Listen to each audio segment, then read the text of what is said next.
পবিত্র রমজান মাসে আল্লাহ সন্তুষ্টির লক্ষ্যে রোজা রাখা মুসলমানদের উপর ফরজ। পৃথিবী জুড়ে মুসলমান সম্প্রদায় রোজার মাধ্যমে আল্লাহ তাআলার কাছে নিজেদের নিবেদন করেন। তাদের এই আত্মনিবেদনের পেছনে থাকে না কোনো ইহলৌকিক চাওয়া। আল্লাহ তাআলার সন্তুষ্টি কেবল চেয়ে থাকেন মুমিনরা। একজন রোজাদারের সবচেয়ে আনন্দের মুহূর্ত ইফতারের সময়। এ সময় আল্লাহ তাআলা তার রোজাদার বান্দাদের দোয়া কবুল করেন এবং ইফতারের মাধ্যমেই একজন রোজাদার তার রোজা সম্পন্নের পর মহান আল্লাহ রব্বুল আলামিনের নৈকট্য অর্জন করেন।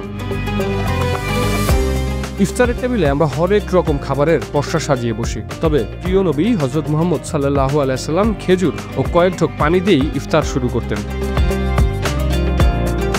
রাসূল সাল্লাল্লাহু আলাইহি ওয়াসাল্লাম ইফতারের সময় বেশ কিছু খাবার খেতে বেশি পছন্দ করতেন এবং আহারের সময় বিশেষ কিছু নিয়ম মেনে চলতেন। মহানবী হযরত মুহাম্মদ সাল্লাল্লাহু আলাইহি ওয়াসাল্লাম নিজেকে সুস্থ, সবল ও ফিট রাখতে বেশ কিছু খাবারকে গুরুত্ব দিয়েছেন, যা আমরা হাদিস থেকে জানতে পারি।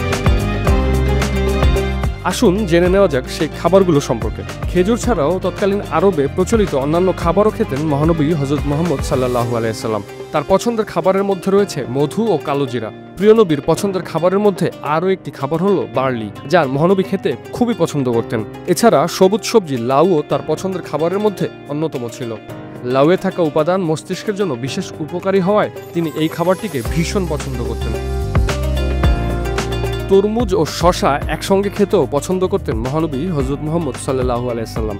জয়তুন বা জলপাইও রাসূল সাল্লাল্লাহু আলাইহি ওয়াসাল্লামের প্রিয় খাবার ছিল। এই ফল থেকে যে তেল হয় তা খাওয়ারও পরামর্শ তিনি হাদিসে বলে গিয়েছেন। জলপাইয়ের তেল বা অলিভ অয়েলের উপকারিতা সম্পর্কে তিনি বলেছেন, তোমরা জয়তুনের তেল খাও এবং জয়তুনের ফল খাও, কারণ এই বৃক্ষের মাঝে আল্লাহর বরকত নিহিত রয়েছে। এছাড়া দুধ, কিশমিশ, মাখন, সিরকা, সারিদ খেতেও পছন্দ করতেন তিনি।